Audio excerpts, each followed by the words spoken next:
Sarah Mitchell stared at the two pink lines on the pregnancy test, her hands trembling as she gripped the white plastic stick.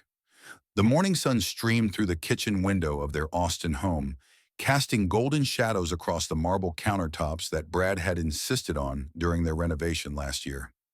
She had dreamed of this moment for 3 years of marriage, but now that it was here, something felt different. Wrong. She picked up her phone and dialed Brad's number. He answered on the third ring, his voice distracted and professional. "Sarah, I'm in the middle of a conference call with investors. Can this wait?" "Brad, I need to tell you something important." Her voice caught in her throat. "I'm pregnant." The silence stretched between them like a chasm. She could hear muffled voices in the background, the sound of papers shuffling. "Now?" His voice was sharp, cutting. "Sarah, do you know what this will do to my IPO launch?" The timing couldn't be worse. Her heart sank into her stomach.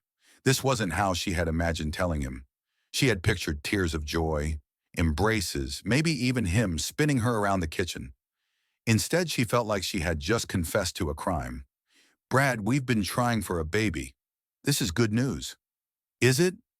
"I'm about to close the biggest deal of my career. Mitchell Development is going public in 6 months. I can't have any distractions right now." Distractions. That's what their child was to him. A distraction. "We'll make it work," she whispered, her voice barely audible. "Couples have babies and successful careers all the time." Brad's laugh was cold and bitter. "You mean I'll make it work? Let's be honest, Sarah. You teach art to middle schoolers. I'm building an empire. This is about sacrifice. And right now, I need you to be supportive, not needy." The line went dead. Sarah stood frozen in her kitchen, the pregnancy test still clutched in her hand, feeling smaller than she had ever felt in her life. She had given up her dream of opening her own art studio to support Brad's ambitions. She had moved away from her family in Ohio to follow him to Texas. She had molded herself into the perfect corporate wife, attending galas and dinner parties where she smiled and nodded while Brad's colleagues discussed deals she didn't understand. And now, carrying his child, she was nothing more than an inconvenience. She sank onto the bar stool at their kitchen island, her mind racing. Maybe he was just stressed. Maybe once the shock wore off, he would be excited. Maybe she was overreacting. But deep down, a cold knot of fear was forming in her chest. She had been feeling distant from Brad for months. The late nights, the business trips, the way he looked through her when she spoke. She had attributed it to stress, to his ambitious nature, to the pressures of building his company. Now she wondered if there was something else. Sarah placed her hand on her still flat stomach and whispered, "Don't worry, little one. Mommy will figure this out." She had no idea that in 7 months those words would be the only promise she could keep. 3 weeks after the phone call that shattered her world, Sarah Mitchell stood in front of her bathroom mirror, applying makeup to cover the dark circles under her eyes. She was now 8 weeks pregnant, and the morning sickness was relentless. Brad had been even more distant since her announcement, leaving before she woke up and returning after she went to bed. When they did speak, their conversations were stilted and cold. Tonight was different. Tonight was the Mitchell Development Investor Gala, the event that would determine whether Brad's company would successfully go public. She had spent weeks planning her outfit, choosing a flowing emerald dress that would hide her early pregnancy while still making her look like the supportive wife Brad needed beside him. "You look beautiful," Brad said as he emerged from his walk-in closet, adjusting his black tie. For a moment, she saw a flash of the man she had fallen in love with 5 years ago. Tall, confident, with dark hair and piercing blue eyes that had once looked at her like she hung the moon. "Thank you," she replied, smoothing her dress nervously. "Are you ready for tonight?" Brad's expression shifted back to business mode. "As ready as I'll ever be. Sarah, I need you to understand how important tonight is. These investors are going to determine our future. I need you to be charming, supportive, and please don't mention the pregnancy. Not yet." The words stung, but she nodded. "Of course." They arrived at the Four Seasons Hotel ballroom, and Sarah was immediately overwhelmed by the opulence. Crystal chandeliers cast dancing shadows across the walls, and waiters in white gloves circulated with champagne and hors d'oeuvres. The cream of Austin's business elite mingled in designer gowns and tailored tuxedos. Brad transformed the moment they entered the room. His smile became radiant, his posture confident and commanding. He worked the room like a politician, shaking hands, embracing old friends, charming potential investors with stories and jokes. Sarah followed dutifully beside him, smiling and nodding at the appropriate moments. "Brad Mitchell, you magnificent bastard!" A booming voice cut through the crowd. Sarah turned to see a distinguished man in his 60s approaching, his silver hair perfectly styled. "Congratulations on the IPO announcement. You've built something incredible." "Thank you, Robert. I couldn't have done it without my amazing team."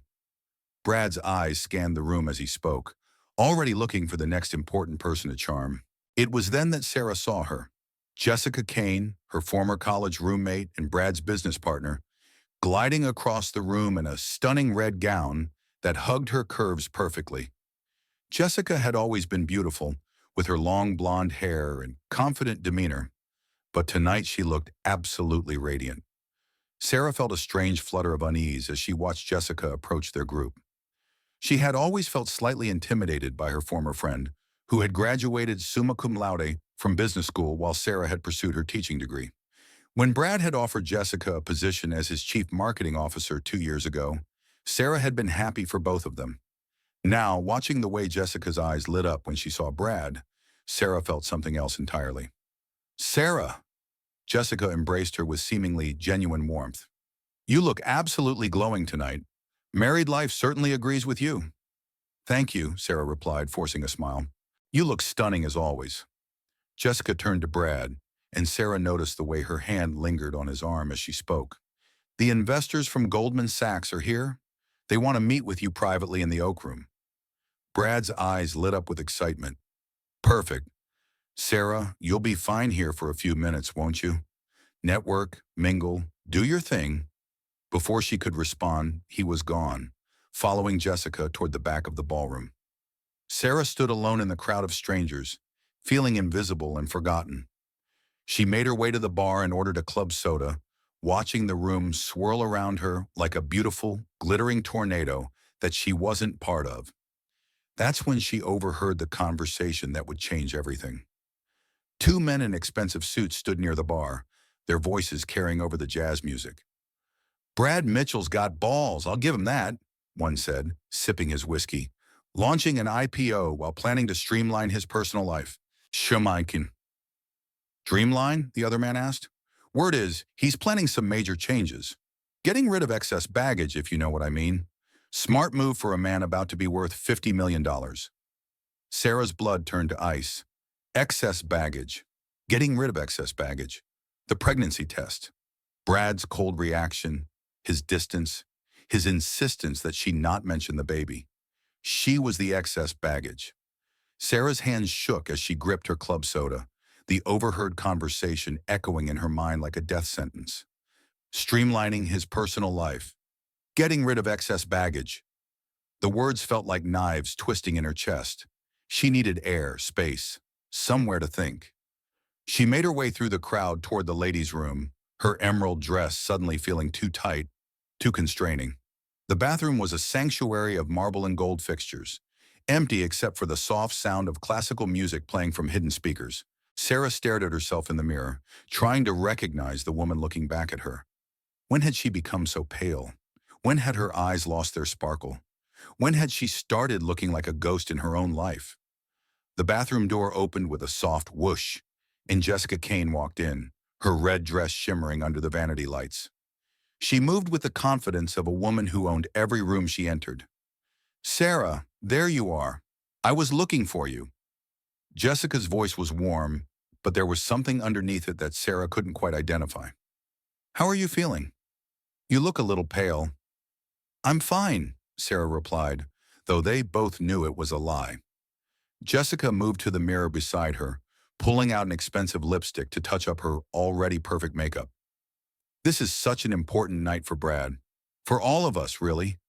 Mitchell Development going public is going to change everything." "Yes, Brad's worked very hard for this," Sarah said carefully. Jessica paused in her lipstick application, her eyes meeting Sarah's in the mirror. "You know, Sarah, I've been thinking about you lately, about how difficult this must all be." "What do you mean?" "Well, you're not exactly the corporate wife type, are you?" Jessica's voice was still sweet, but there was an edge to it now. I mean, you're lovely, don't get me wrong, but Brad needs someone who understands his world, someone who can keep up with him. Sarah's heart began to pound. I think I understand Brad perfectly well. Jessica turned away from the mirror to face her directly. Do you? Because from where I'm standing, it looks like you're drowning. You have no idea what Brad's business involves, do you? You don't understand the pressure he's under, the sacrifices he's making. I support Brad in everything he does, Sarah said, her voice rising slightly. Support? Jessica laughed, a tinkling sound that somehow managed to be cruel. Sarah, honey, support means more than just showing up in a pretty dress. It means understanding. It means being able to contribute meaningfully to his success. Sarah felt the walls of the bathroom closing in around her. What are you trying to say, Jessica? Jessica's mask finally slipped, revealing something cold and calculating underneath. I'm saying that Brad has outgrown you. He needs a partner, not a dependent. Someone who can match his ambition, not hold him back with small-town dreams and unrealistic expectations. The words hit Sarah like a physical blow. Unrealistic expectations? Like expecting my husband to be happy about his own child? Jessica's eyes widened in genuine surprise. You're pregnant? Sarah immediately regretted the words, but it was too late to take them back. Yes, 8 weeks. For a moment, Jessica looked genuinely shocked.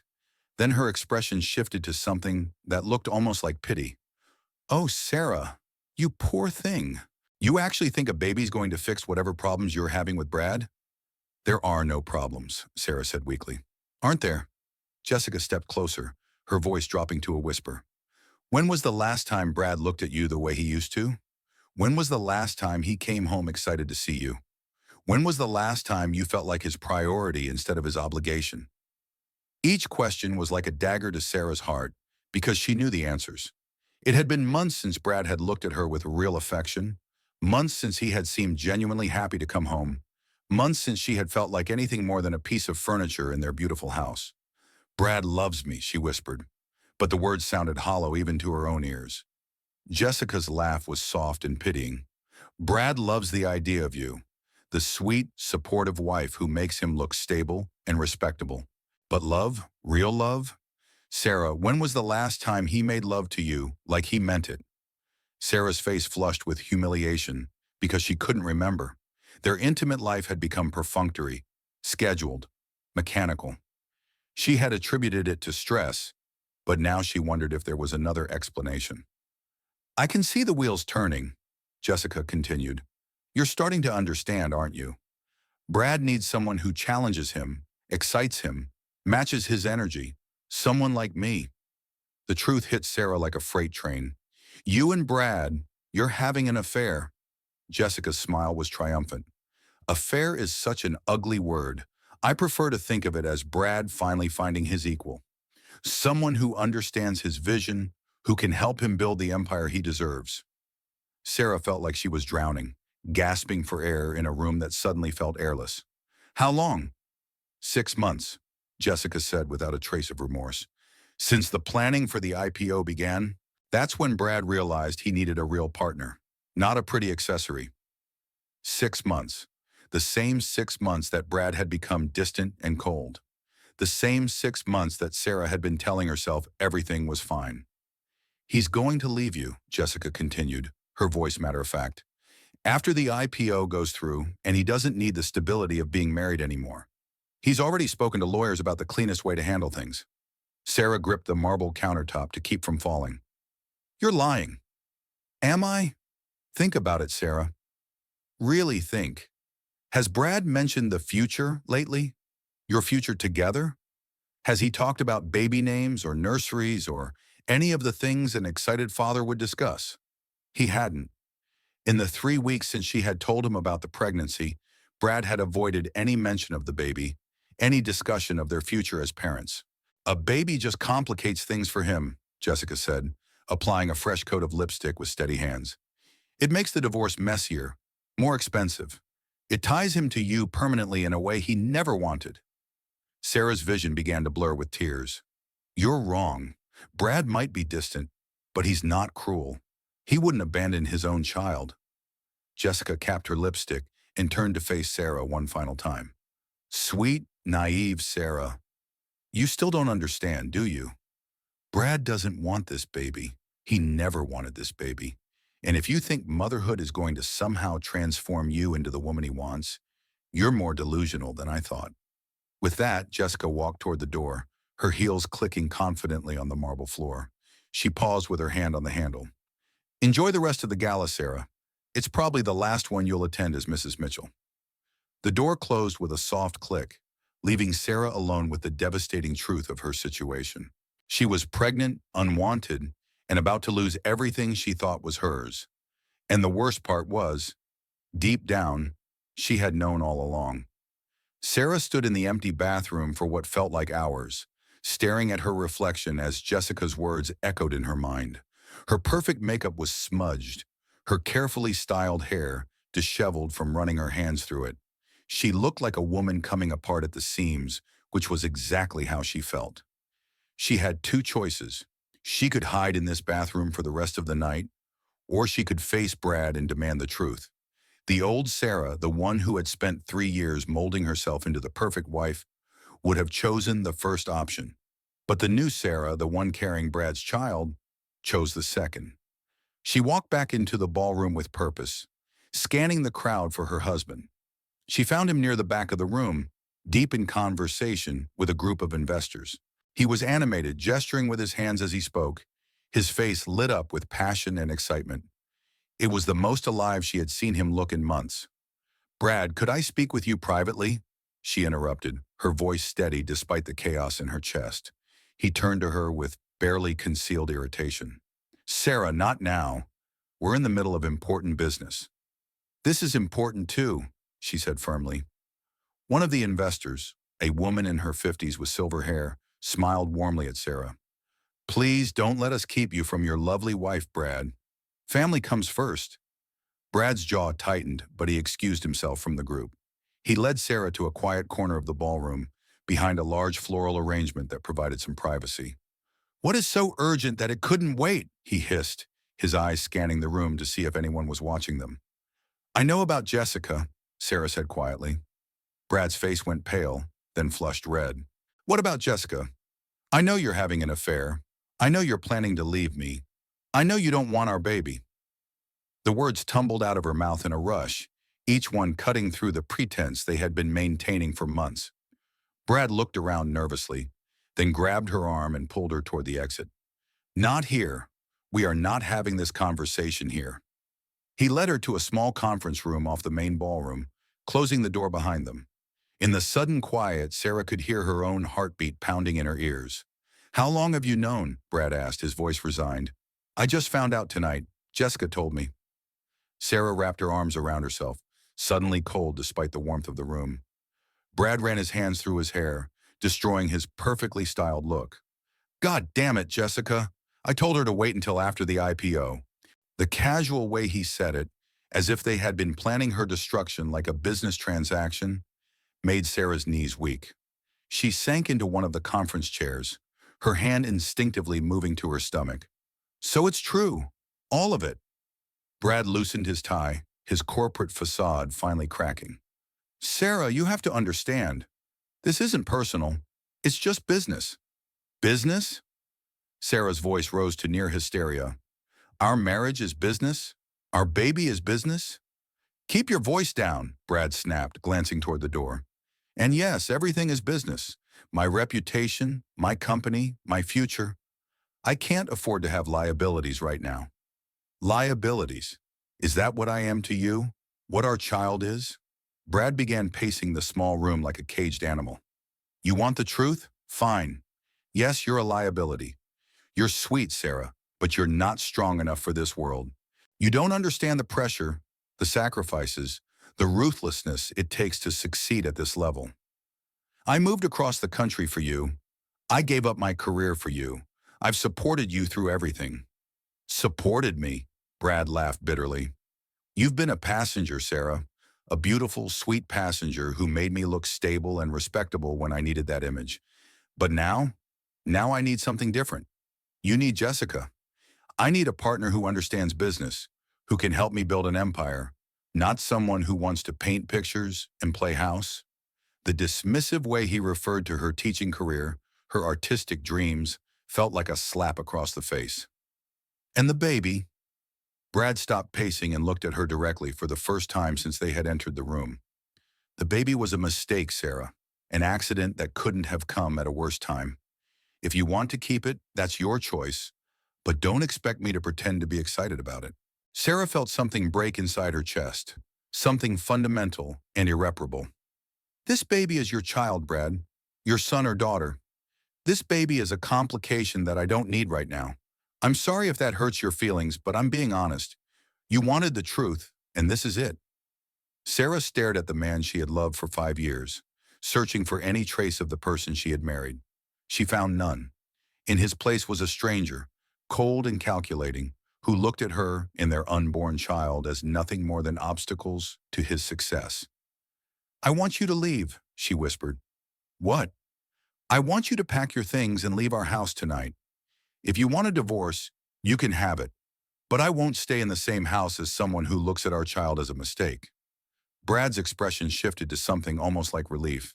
Sarah, be reasonable. We can work out a civilized arrangement. You can stay in the house until after the baby is born, and then we'll figure out custody and support.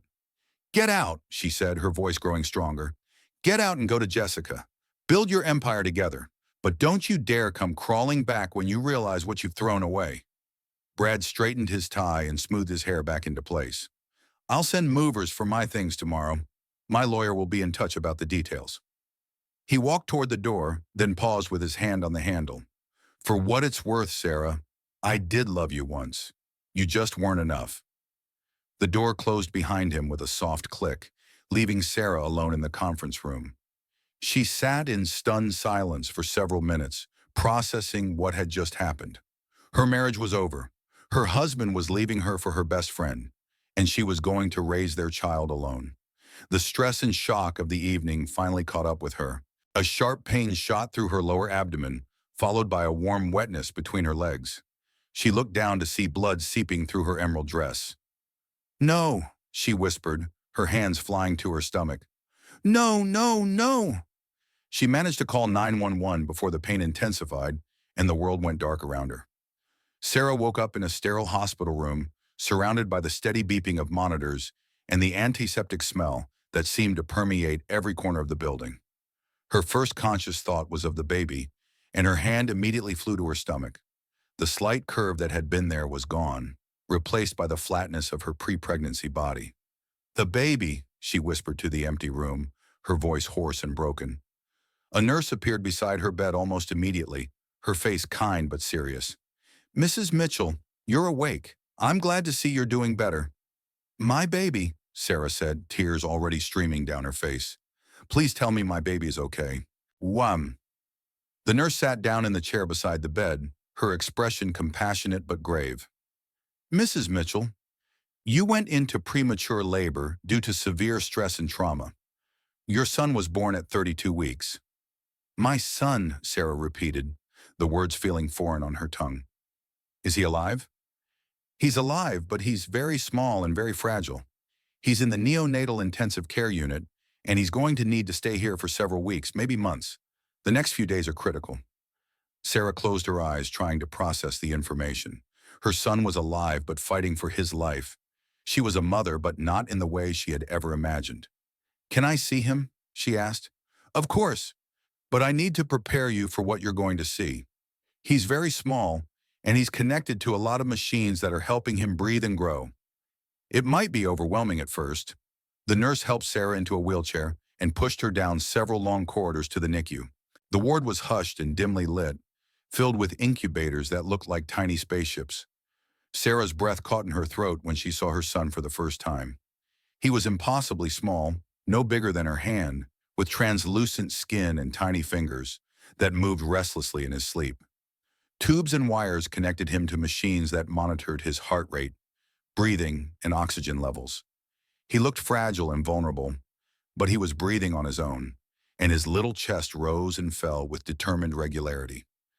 Hello, baby boy, Sarah whispered, pressing her palm against the warm glass of the incubator. I'm your mommy, and I'm here. I'm going to stay right here with you." She spent the next several hours sitting beside the incubator, talking softly to her son and learning about his care from the nurses. Brad never came. Jessica never came. Sarah's parents were driving down from Ohio, but they wouldn't arrive until the next day. She was completely alone in the most frightening moment of her life. It was during one of these lonely vigils that she first met Marcus Stone. Sarah was dozing in the uncomfortable hospital chair beside her son's incubator when a soft voice woke her. "Excuse me, I don't mean to intrude."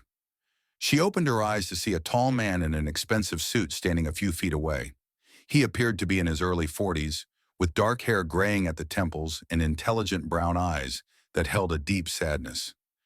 Despite his obvious wealth, there was something approachable about him, something genuine that set him apart from the corporate types she had grown accustomed to in Brad's world. "I'm Marcus Stone," he said gently. "I was visiting another family here when I heard about your situation. I hope you don't mind my asking, but are you here alone?" Sarah wiped the tears from her face, suddenly self-conscious about her appearance. "Yes, I'm alone. My parents are driving down from Ohio, but they won't be here until tomorrow." Marcus nodded, his expression understanding. "I lost my wife and daughter in a car accident 3 years ago. They were patients here for several weeks before—" He paused, collecting himself. "I still come here sometimes to visit the families, to help if I can. It's a difficult place to be alone." "I'm sorry for your loss," Sarah said quietly, recognizing the pain in his eyes. "Thank you. And I'm sorry for yours as well. Divorce is never easy, especially when there's a child involved." Sarah looked at him in surprise. "How did you know I was getting divorced?" Marcus smiled sadly. "It's a small city, and news travels fast in certain circles. Your husband made quite an impression at the investor gala last night, especially when he left with his business partner and didn't come to the hospital." The casual way he mentioned it made Sarah realize that her humiliation was now public knowledge. Everyone in Brad's business circle knew that he had abandoned his pregnant wife for another woman. "I suppose everyone's talking about it," she said, feeling fresh tears start to flow. "People always talk, but it doesn't matter what they say. What matters is that little fighter in there." Marcus nodded toward the incubator. "What's his name?" Sarah realized she hadn't even thought about a name. She and Brad had never discussed baby names because he had never wanted to acknowledge the pregnancy. "I don't know yet," she admitted. "I thought I had more time to figure it out." Marcus was quiet for a moment, studying the tiny baby through the glass. "He looks like a fighter. Strong jaw, determined expression. He's going to make it through this." "I hope so. I don't know what I'll do if—" She couldn't finish the sentence. "You'll do what mothers have always done. You'll be stronger than you ever thought possible because he needs you to be." They sat in comfortable silence for a while, both watching the baby's steady breathing. Finally, Marcus spoke again. "Mrs. Mitchell, I know we've just met, but I'd like to help if you'll let me. Medical bills can be overwhelming, especially for premature babies. I have some connections at this hospital, and I might be able to ensure that your son gets the best possible care." Sarah looked at him suspiciously. In her experience, wealthy men didn't offer help without expecting something in return. "Why would you want to help us? You don't even know me." Marcus was quiet for a long moment, his eyes fixed on the baby. "Because 3 years ago, I would have given anything to be able to help my daughter fight the way your son is fighting. I couldn't save her, but maybe I can help save him." Something in his voice, a raw honesty that she hadn't heard from a man in months, made Sarah believe him. "I don't know how I could ever repay you," she said. "You don't need to repay me. Just focus on being the mother that little boy deserves." As Sarah watched Marcus talking softly to her son through the glass, she felt something she hadn't felt since before the gala. Hope. Maybe she wasn't as alone as she thought.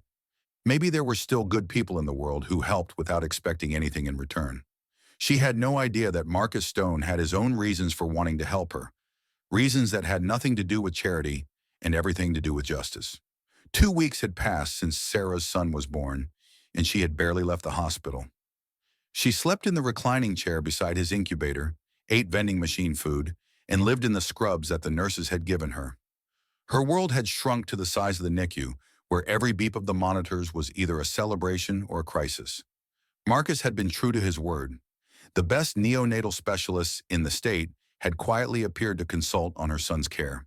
The medical bills, which should have been crushing, were mysteriously covered by an anonymous donor. Sarah knew it was Marcus, but when she tried to thank him, he simply changed the subject. Her son was growing stronger every day. The doctors were cautiously optimistic about his progress, though they warned that he would need to stay in the hospital for at least another month. Sarah had finally chosen a name for him, David, after her grandfather, who had taught her that strength came from persistence, not power. She was reading to David from a children's book when her phone rang. The caller ID showed her lawyer's name, and her heart immediately began racing. She had hired Rebecca Torres after Brad's demands for a divorce, and every call from Rebecca brought new bad news. "Sarah, I need you to come to my office immediately," Rebecca said without preamble. "Brad's lawyers have filed some motions that we need to discuss in person. I can't leave David right now. Can't we talk about it over the phone?" "Sarah, this can't wait. I've arranged for one of the nurses to sit with David while you're gone. You need to be here within the hour." The urgency in Rebecca's voice frightened Sarah more than anything that had happened in the NICU. She kissed David goodbye through the glass and promised she would be back soon. Rebecca's office was in downtown Austin, in a gleaming tower that competed with Brad's building for dominance of the skyline. Sarah felt underdressed in her jeans and sweater, but Rebecca had told her there wasn't time to go home and change. "Sit down, Sarah," Rebecca said as soon as Sarah entered her office. "We have a problem." Sarah sank into the leather chair across from Rebecca's desk, her stomach clenching with dread. "What kind of problem?" Rebecca slid a thick stack of papers across the desk. "Brad's lawyers filed these motions yesterday. He's not just asking for a divorce anymore. He's asking for full custody of David." Sarah felt the blood drain from her face. "What? On what grounds?" "He's claiming that you're an unfit mother, that your emotional instability caused David's premature birth, and that you're not mentally capable of caring for a special needs child." The words hit Sarah like physical blows. "That's insane. I've been here every day. The nurses will testify that I'm a good mother." "That's not all," Rebecca continued grimly. "He's also claiming that you've been living off charity from strangers, specifically Marcus Stone, and that you're unable to provide for David financially." Sarah's confusion deepened. "How does he even know about Marcus?" "He's had you under surveillance, Sarah. His lawyers have photographs of you with Marcus at the hospital, documentation of the medical bills being paid by his foundation, everything." The violation felt like a second betrayal. While she had been fighting for their son's life, Brad had been building a case to take David away from her. "There's more," Rebecca said, her voice getting grimmer. "He's claiming that your relationship with Marcus Stone is inappropriate and that you're using David to manipulate wealthy men into supporting you." Sarah felt sick. "That's disgusting. Marcus has been nothing but kind to us. There's nothing inappropriate about our friendship." "I believe you, but Brad's lawyers are painting a different picture. They're suggesting that you're already planning to remarry for money and that David would be better off with his biological father and Jessica, who they're portraying as a stable, successful businesswoman." The mention of Jessica made Sarah's anger flare. "Jessica? The woman who was having an affair with my husband? They think she's a better mother figure than I am?" According to their filing, Jessica has extensive experience managing large budgets and complex projects, which makes her better equipped to handle David's medical needs. They're also pointing out that Brad can provide private nurses, the best schools, and every advantage that money can buy. Sarah stood up abruptly, pacing to the window that overlooked the city. Below, she could see people going about their normal lives, oblivious to the fact that her world was being systematically destroyed. "Can they really take him away from me?" she asked quietly. Rebecca was quiet for a long moment. "Custody cases involving premature babies are complex. The court will consider what's in David's best interest, and Brad's lawyers are going to argue that his financial resources and stable relationship give him an advantage." "Stable relationship? He left his pregnant wife for his business partner." "Sarah, I need you to understand something. Brad is very wealthy, and he's hired the best family law firm in the state. They're going to use every advantage they have, including painting you as an unstable, gold-digging single mother who can't provide for her child." Sarah slumped back into the chair, feeling defeated. "So what do I do?" "We fight back, but I need to ask you some difficult questions about Marcus Stone." Sarah looked up in alarm. What about him? Sarah, Marcus Stone isn't just some kind philanthropist. He's one of the wealthiest men in Texas, worth over $2 billion. His technology company is one of the largest in the country. The question is, why is he so interested in helping you and David? The implication in Rebecca's voice made Sarah defensive. He lost his own wife and daughter. He understands what it's like to face tragedy alone. I've done some research on Marcus, and his story is more complicated than that.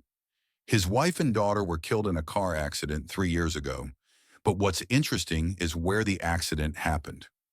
Rebecca pulled out another file and opened it on the desk. The accident occurred when a bridge collapsed during construction. The construction company that built the bridge was a subsidiary of Mitchell Development. Sarah felt the world tilt on its axis. What are you saying? I'm saying that Marcus Stone might have his own reasons for wanting to help you, reasons that have nothing to do with charity. If he blames Brad for his family's death, then helping you fight Brad in court could be his way of getting revenge. The revelation hit Sarah like a tsunami. Everything Marcus had done, every kindness he had shown, every bill he had paid, could all be part of an elaborate plan for revenge against Brad. But that would mean, Sarah began, then stopped as the full implications sank in. That would mean you and David are pawns in a much larger game. Rebecca finished. Sarah, I need you to think very carefully about your relationship with Marcus Stone. If Brad's lawyers can prove that you're being manipulated by someone seeking revenge against their client, it could destroy your custody case. Sarah sat in stunned silence, trying to process this new information. The one person who had shown her kindness during the darkest period of her life might have been using her all along. The thought was almost too painful to bear. What do I do? She whispered. You need to confront Marcus and find out the truth, and depending on what he tells you, you might need to cut all ties with him to protect your custody case. As Sarah left the lawyer's office, her mind was reeling. She thought she had hit rock bottom when Brad left her, but somehow she kept falling deeper into an abyss where nothing was what it seemed and no one could be trusted. She drove back to the hospital in a daze, dreading the conversation she was about to have with the man who had become her only friend in the world. Sarah found Marcus exactly where she expected him to be, sitting beside David's incubator, reading quietly from a business journal. Over the past 2 weeks, he had fallen into a routine of visiting every evening after work, often staying until the nurses forced him to leave at the end of visiting hours. Watching him now, Sarah tried to reconcile this gentle, caring man with the image of a calculating billionaire seeking revenge. Marcus, she said softly, not wanting to startle him. He looked up with a warm smile that had become familiar and comforting. Sarah, you're back. How did the meeting with your lawyer go? The question felt loaded with new meaning. Did he already know what Rebecca had told her? Was he waiting to see if she had discovered the truth? Not well, she said, settling into the chair across from him. Marcus, I need to ask you something, and I need you to be completely honest with me. His expression grew serious, and Sarah thought she saw a flicker of something in his eyes. Fear, guilt, resignation. Of course, he said. Ask me anything. Sure.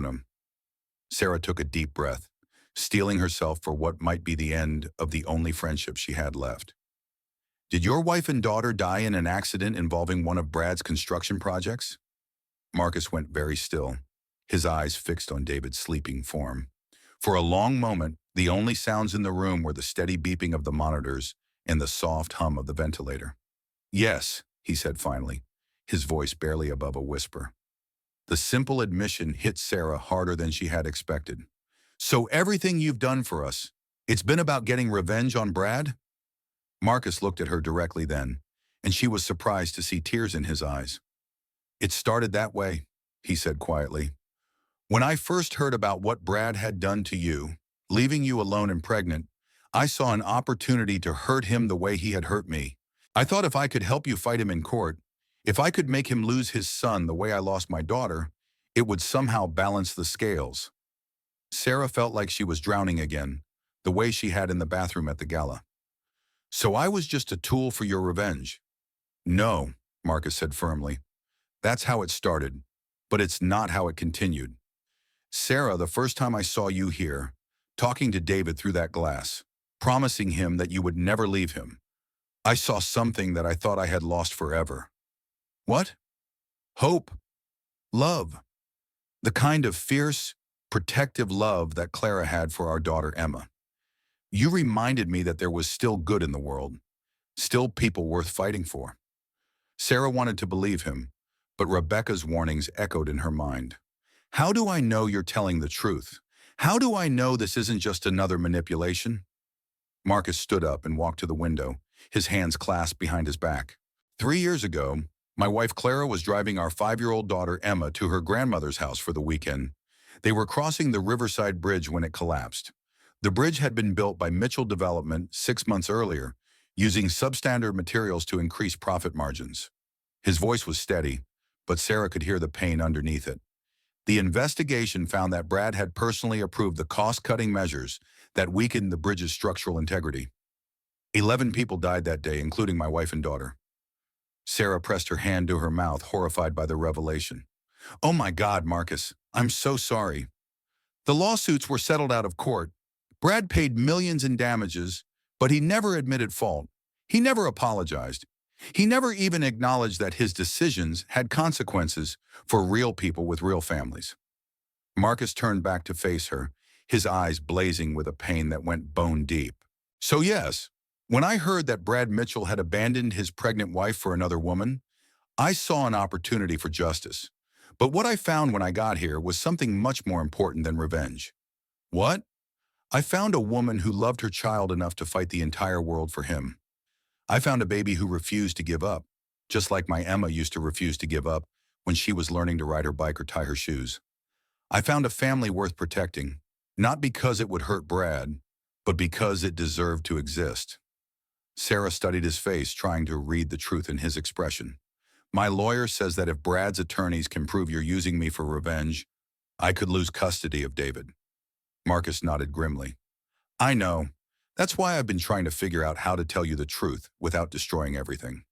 So what do we do now? Marcus returned to his chair, leaning forward with his elbows on his knees. We have two choices. I can walk away right now, disappear from your life completely, and let you fight Brad on your own. It might help your custody case, but it would also mean David doesn't get the medical care he needs, and you don't have the financial resources to fight Brad's lawyers. What's the other choice? We go all in. I testify about Brad's role in my family's death. We expose him for what he really is, a man who cuts corners and destroys lives for profit. It's riskier because his lawyers will try to paint me as a vengeful billionaire manipulating you, but it's also the only way to level the playing field. Sarah looked at David, so small and vulnerable in his incubator, depending on machines to keep him alive. She thought about Brad's cold dismissal of their child as a mistake and his casual cruelty in serving her divorce papers while their son fought for his life. If we do this, if we expose everything, what happens to you? She asked. Marcus smiled sadly. I've spent 3 years trying to find a way to make Brad pay for what he did to my family. Maybe this is it. Maybe helping you and David is how I honor Clara and Emma's memory. Sarah was quiet for a long time, weighing her options. She could play it safe, cut ties with Marcus, and hope that being a loving mother would be enough to win custody of her son. Or she could trust the man who had been her only ally and fight back against Brad with everything they had. There's something else you should know, Marcus said quietly. I've been investigating Brad's business practices, and the bridge collapse wasn't an isolated incident. Mitchell Development has a pattern of cutting corners and bribing inspectors. If that information came to light during a custody hearing, it would destroy him, Sarah finished. It would give you leverage, real leverage, the kind that wins custody cases. Sarah reached out and placed her hand on the warm glass of David's incubator. Her son's tiny fingers moved in his sleep, and she imagined that he was reaching for her. What kind of man cuts corners on a bridge? She asked quietly. The same kind of man who abandons his pregnant wife and calls his own child a mistake, Marcus replied. Sarah made her decision. All right, we go all in, but I need to know that you're doing this for the right reasons now. Marcus reached across the space between their chairs and gently touched her hand. Sarah, I'm doing this because David deserves to grow up with a mother who loves him more than anything in the world, and because you deserve justice for what Brad has put you through. For the first time since the gala, Sarah felt like she wasn't fighting alone. It was a dangerous alliance built on mutual pain and the desire for justice, but it was also her best chance to keep her son. "So what's our next move?" she asked. Marcus smiled, and for the first time since she had known him, it wasn't a sad smile. It was the smile of a man preparing for war. "We give Brad's lawyers exactly what they're not expecting," he said. "The truth."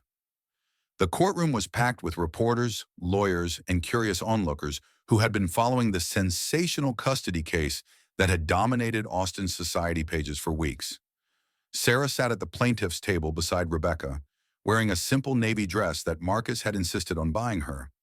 Across the aisle, Brad sat with his team of high-powered attorneys, Jessica beside him in a cream-colored suit that probably cost more than Sarah's monthly salary as a teacher. David, now 6 weeks old and finally strong enough to leave the NICU, slept peacefully in his carrier beside Sarah's chair. The irony wasn't lost on her that her son's first trip outside the hospital was to a courtroom where his future would be decided. Judge Patricia Williams called the court to order, and Sarah felt her heart hammering against her ribs. Rebecca had warned her that custody cases involving wealthy defendants were always uphill battles, especially when the mother was financially disadvantaged. Brad's lead attorney, a sharp-faced woman named Catherine Drake, stood to present their opening statement. She was exactly what Sarah had expected: polished, confident, and ruthless. "Your Honor," Drake began, "this case is about what's best for baby David Mitchell. My client, Bradley Mitchell, is a successful businessman who can provide his son with every advantage: the best schools, the best medical care, the best opportunities that money can buy. He has a stable relationship with Jessica Kane, a successful businesswoman who is eager to help raise David." Drake gestured towards Sarah with barely concealed disdain. "The mother, Sarah Mitchell, is an unemployed art teacher who has been living off the charity of strangers. She has no permanent residence, no steady income, and no plan for supporting a child with special medical needs. More concerning, she has formed an inappropriate relationship with Marcus Stone, a billionaire who has his own agenda in this case." Sarah felt her cheeks burn with humiliation as Drake painted her as an unstable gold digger. She glanced at the reporters in the gallery, knowing that every word would be splashed across tomorrow's headlines. "Mr. Mitchell is not seeking to punish his ex-wife," Drake continued. "He simply wants what's best for his son, a stable home with two parents who can provide for all of his needs." Rebecca stood for the defense's opening statement, and Sarah held her breath. "Your Honor, this case is indeed about what's best for David Mitchell," Rebecca began, "but it's also about the truth. The truth is that Bradley Mitchell abandoned his pregnant wife when she needed him most. The truth is that he has never visited his son in the hospital, never held him, never even asked about his medical condition." Rebecca's voice grew stronger as she continued. "The truth is that Sarah Mitchell has been by her son's side every single day since he was born, learning to care for his medical needs, advocating for his treatment, and loving him unconditionally. And the truth is that Bradley Mitchell's business practices have directly resulted in the deaths of innocent people, including the family of Marcus Stone." Drake immediately objected, but Judge Williams allowed Rebecca to continue. "We will show that Mr. Mitchell's pattern of putting profit above safety extends to his personal life, where he puts his own interests above those of his family. We will show that Marcus Stone's support for Sarah and David is not manipulation, but justice. And we will show that David Mitchell's best interests are served by remaining with the mother who has fought for his life from the very beginning." The first day of testimony was brutal. Brad's lawyers paraded a series of witnesses who testified about his financial success, his stability, his bright future. They brought in a child psychologist who argued that children needed two-parent homes and financial security above all else. When it was Sarah's turn to testify, Drake attacked her mercilessly. "Mrs. Mitchell, isn't it true that you've been financially dependent on Marcus Stone for the past 2 months?" "Mr. Stone helped with David's medical bills," Sarah replied carefully. "Helped? He's paid over $200,000 in medical expenses. What did you do to earn that kind of generosity?" The implication made Sarah's stomach turn. "I didn't do anything except be a mother to my son." "A son you can't afford to care for without the charity of wealthy men?" Rebecca objected, but the damage was done. Sarah could see the doubt in the judge's eyes. the way the reporters scribbled frantically in their notebooks. The second day began with Brad's testimony, and Sarah was shocked by how convincing he was. He spoke eloquently about his love for David, his regret about the timing of the divorce, his desire to provide his son with every opportunity. "I know I made mistake," he said, looking directly at the judge with seeming sincerity. "The end of my marriage was painful for everyone involved, but I want to do right by my son now. I want to give him the life he deserves." When Rebecca cross-examined him, she was relentless. "Mr. Mitchell, when did you first visit your son in the hospital?" Brad shifted uncomfortably.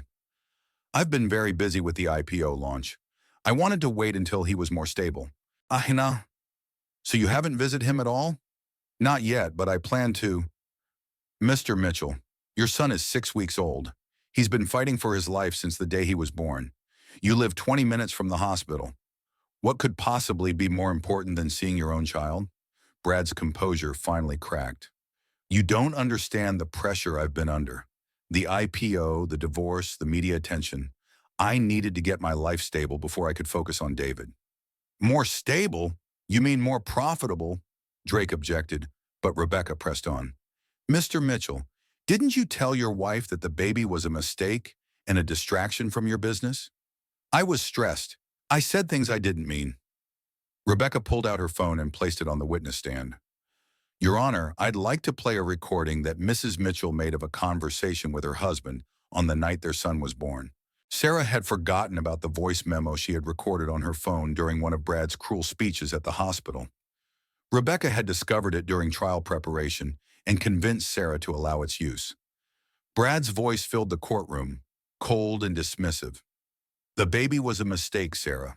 An accident that couldn't have come at a worse time. If you want to keep it, that's your choice. But don't expect me to pretend to be excited about it." The silence in the courtroom was deafening. Sarah saw several of the reporters looking at Brad with undisguised disgust. "Mr. Mitchell," Rebecca continued, "does that sound like a man who loves his son?" Brad's face was red with anger and embarrassment. "I was upset. I didn't mean—" "You didn't mean to reveal your true feelings about your child?" Before Brad could answer, Marcus Stone was called to testify. Sarah held her breath as he walked to the witness stand, knowing that everything depended on the next hour. Marcus spoke calmly about his wife and daughter's death, about the investigation that revealed Brad's cost-cutting measures, about his initial desire for revenge. But then he looked directly at Sarah and David, and his voice grew stronger. "I came to that hospital planning to use Sarah and her son to hurt Bradley Mitchell," he said. "But what I found was a woman who loved her child so fiercely that she reminded me why life is worth living. I found a baby who fought for every breath the way my daughter used to fight for everything she wanted. I realized that revenge was less important than justice, and justice means making sure David grows up with the parent who truly loves him." When Drake cross-examined Marcus, she tried to paint him as a manipulative billionaire seeking revenge. But Marcus was prepared for every attack. "Ms. Drake, you keep talking about my wealth as if it's disqualifying. But isn't it better for David to have people in his life who can provide for him, whether that's his mother's love or my financial support?" "Are you saying you intend to continue supporting Mrs. Mitchell financially?" Marcus smiled. "I'm saying that I intend to make sure David has everything he needs to thrive, including a mother who puts his needs above her own." The trial lasted 4 days, and by the end, Sarah felt emotionally drained, but cautiously hopeful. Rebecca had systematically dismantled Brad's image as a caring father, while building a case that Sarah was not only a loving mother, but also had the support system necessary to care for David. On the final day, Judge Williams called for closing arguments. Drake made one last attempt to portray Brad as a reformed man seeking redemption, while Rebecca hammered home the theme of love versus money. "Your Honor," Rebecca concluded, "this case comes down to a simple question. What does David Mitchell need most? He needs a parent who has been there from the beginning, who has fought for his life when it hung in the balance, who sees him as a blessing rather than a burden. He needs Sarah Mitchell, the mother who has never left his side." Judge Williams announced that she would render her decision the following week, and the courtroom slowly emptied. Sarah sat holding David, feeling emotionally exhausted but proud that she had fought for him with everything she had. As they left the courthouse, Marcus placed a gentle hand on her shoulder. "Whatever happens," he said quietly, "you were magnificent in there. David is lucky to have you as his mother." Sarah looked down at her son, who was awake and looking at her with bright, alert eyes. For the first time since this nightmare began, she felt like she might actually win. The week of waiting for Judge Williams' decision was the longest of Sarah's life. She returned to her routine at the hospital with David, who was now healthy enough to go home, but couldn't be discharged until the custody issue was resolved. The media attention had been relentless, with reporters camping outside the courthouse and the hospital, desperate for any update on the case that had captivated the city. Marcus had been notably absent since the trial ended, and Sarah wondered if he was having second thoughts about their alliance. Rebecca had warned her that billionaires often distanced themselves when legal cases became too public, protecting their reputations and business interests. On Friday morning, exactly 1 week after closing arguments, Rebecca called with the news Sarah had been both hoping for and dreading.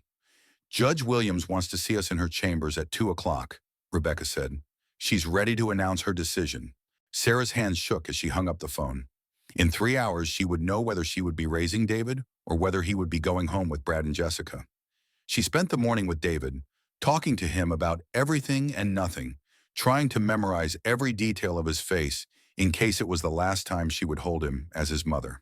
"Whatever happens, baby boy," she whispered, "know that Mommy loves you more than anything in the world." At 1:30, Sarah arrived at the courthouse with Rebecca. The media circus outside was even larger than it had been during the trial, with news vans from as far away as Dallas and Houston lined up along the street. Sarah kept her head down as Rebecca guided her through the crowd of reporters shouting questions. Inside Judge Williams' chambers, the atmosphere was tense but dignified. Brad sat with his legal team on one side of the room, while Sarah and Rebecca took their seats on the other. Jessica was notably absent, which Sarah found curious but didn't have time to think about. Judge Williams entered wearing her black robes, her expression unreadable. She was in her 50s with gray hair and kind eyes that had seen every type of family drama imaginable. "Before I announce my decision," Judge Williams began, "I want to address some new information that has come to light since the trial ended." Sarah felt her heart skip a beat. New information could be good or bad, and she had no way of knowing which. "Yesterday, I received a call from the FBI's White-Collar Crime Division.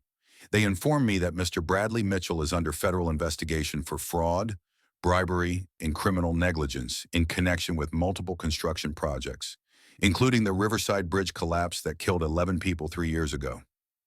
Sarah heard Brad's sharp intake of breath and saw his lawyers exchange alarmed glances. "Furthermore," Judge Williams continued, "I was informed that Mr. Mitchell's IPO has been suspended pending the investigation and that his company's assets have been frozen by federal authorities." The revelation hit the room like a bomb. Sarah realized that this was why Marcus had been absent. He had been working with federal investigators to bring down Brad's empire. "Ms. Drake," Judge Williams addressed Brad's lawyer, "I assume your client was not aware that he was about to be indicted when he filed for custody of his son?" Drake looked like she had been punched in the stomach. "Your Honor, we were not informed of any federal investigation." "I see. Well, this new information certainly affects my decision regarding what is in David Mitchell's best interests." Judge Williams opened the folder in front of her and began to read from her prepared statement. "Custody determinations are always difficult, but they become clear when one parent has demonstrated a pattern of putting their own interests above the welfare of others, including their own child." Sarah's heart was pounding so hard she was sure everyone in the room could hear it. The evidence presented during this trial shows that Mr. Mitchell abandoned his pregnant wife during a medical crisis, refused to visit his premature son in the hospital, and consistently treated the child as an inconvenience rather than a blessing. Furthermore, his business practices demonstrate a callous disregard for human life and safety. Judge Williams looked directly at Brad, whose face had gone pale. In contrast, Mrs. Mitchell has demonstrated unwavering commitment to her son's welfare. She has been present for every day of his medical care, has learned to manage his complex needs, and has shown that she will fight for him against any odds. Sarah felt tears beginning to flow down her cheeks, but she didn't dare hope yet.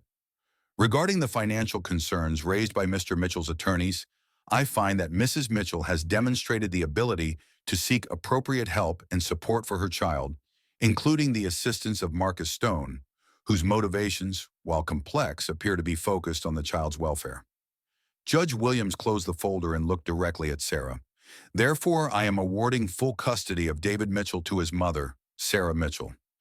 Mr. Mitchell's visitation rights will be suspended, pending the resolution of the federal charges against him.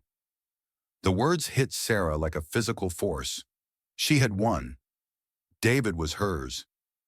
She would be able to take him home and raise him and love him without fear of losing him. Behind her, she heard Brad's voice, loud and angry. "This is ridiculous. You can't take my son away because of some business investigation." Judge Williams' expression hardened. "Mr. Mitchell, I can and I have. A man who cuts corners on bridge construction and causes multiple deaths is not someone I trust to prioritize a child's safety and welfare." As the judge's chambers emptied, Sarah sat in stunned silence, holding the custody papers that made her David's legal guardian. Rebecca was beaming beside her, but Sarah was too overwhelmed to speak. It wasn't until they were outside the courthouse that the reality hit her. The reporters were shouting questions, cameras were flashing, and Rebecca was giving a statement about justice being served. But all Sarah could think about was David, waiting for her back at the hospital, finally and forever hers. As they pushed through the crowd toward Rebecca's car, Sarah saw a familiar figure standing apart from the chaos. Marcus Stone was leaning against a black sedan, wearing a slight smile and looking more relaxed than she had ever seen him. "Congratulations," he said simply as she approached. "Did you know," she asked, "about the federal investigation?" Marcus nodded. "I've been working with the FBI for 6 months, providing evidence about Brad's business practices. The bridge collapse was just the beginning. They found fraud in dozens of his projects. Why didn't you tell me? Because I needed you to win this case on your own merits as a mother, not because I had destroyed Brad's life. You needed to know that you were strong enough to fight for David no matter what." Sarah looked at this man who had entered her life during her darkest hour and had somehow helped her find her way back to the light. "What happens now?" she asked.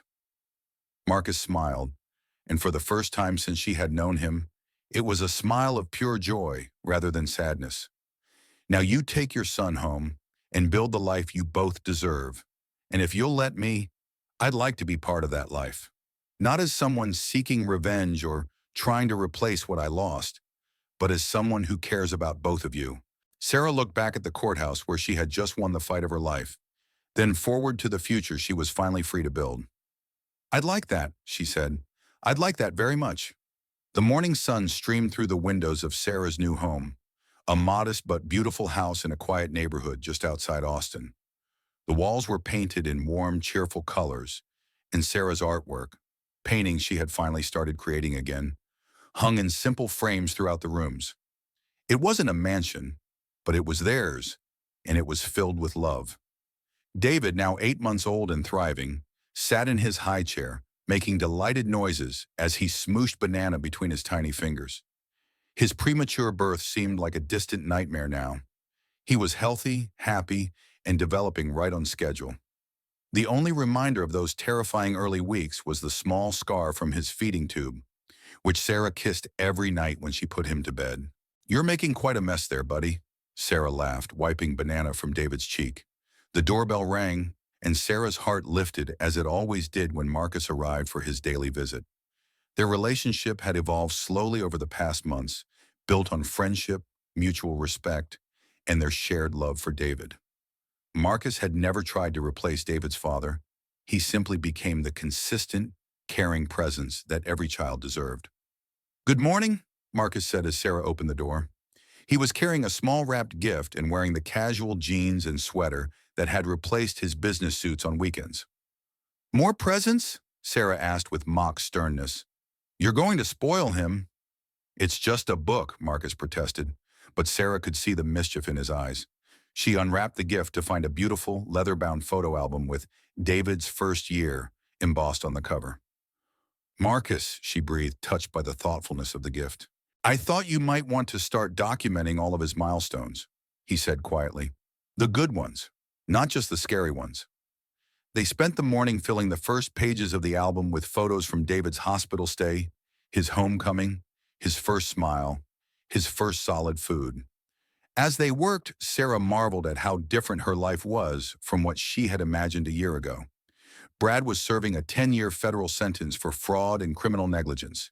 His empire had collapsed completely, and Jessica had fled to Europe to avoid the scandal. Sarah felt no satisfaction in their downfall, only relief that David would never be influenced by his biological father's toxic values. The custody case had made Sarah something of a local celebrity, and she had been invited to speak at several events about single motherhood and resilience. She had also been approached by a gallery owner interested in displaying her artwork, which had taken on new depth and emotion since David's birth. Most importantly, she had learned to trust herself.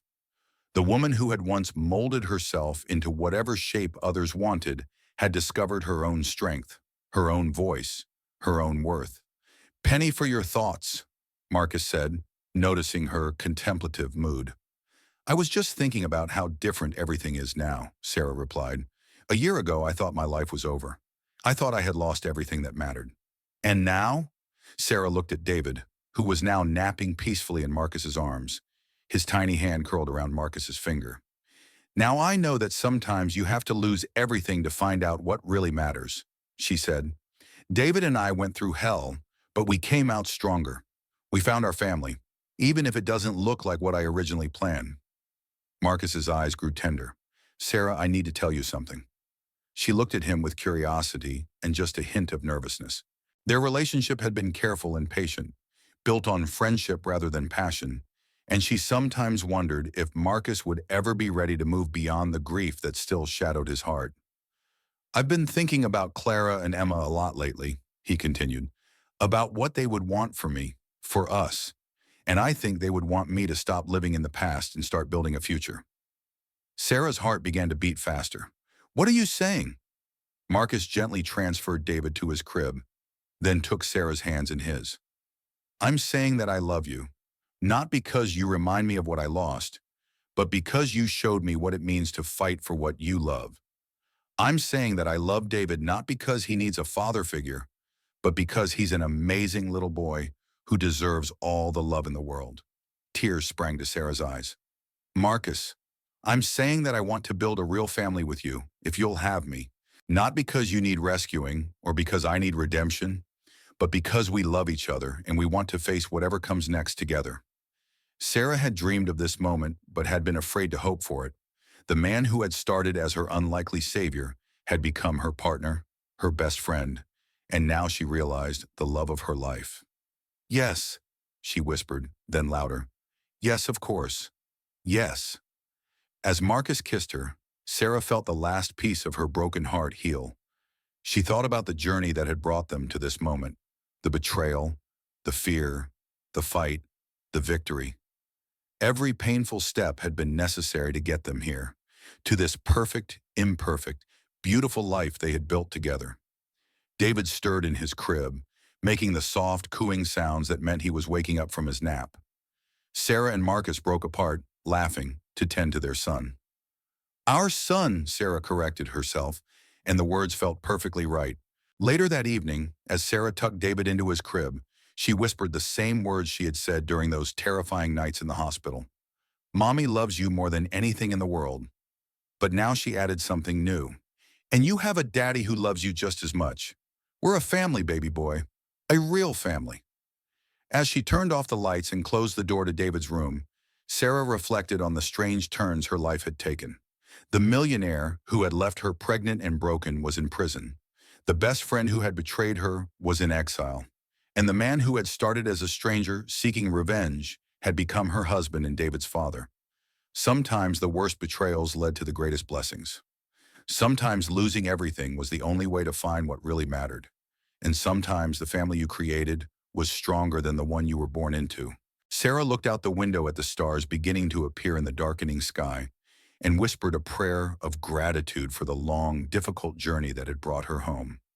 And that's how Sarah's story ends. But maybe it's how yours begins. If you made it this far, something about Sarah's journey resonated with you. Maybe you felt abandoned when you needed support most. Maybe you've wondered if you're strong enough to fight for what matters. Maybe you're facing your own impossible situation right now. Here's what I want you to remember. Sarah started this story as someone who thought she wasn't enough She ended it knowing she was more than enough. The difference wasn't luck or money or even having Marcus in her corner. The difference was refusing to give up on herself and the people she loved. Your story might not involve courtrooms or billionaires, but it does involve the same choice Sarah faced every day. Will you fight for what matters, or will you let others define your worth? We share these stories because they remind us that resilience isn't about being perfect. It's about getting back up one more time than you fall down. It's about believing you deserve love and respect, even when the world tells you otherwise. If this story inspired you, moved you, or gave you hope when you needed it most, do me a favor. Hit that like button to let me know it mattered to you. Drop a comment and tell me what part of Sarah's journey spoke to your heart. Share this video with someone who needs to hear that their story isn't over yet.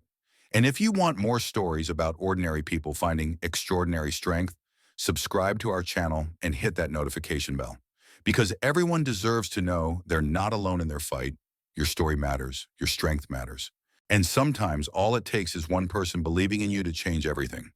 Thank you for listening, and I'll see you in the next story.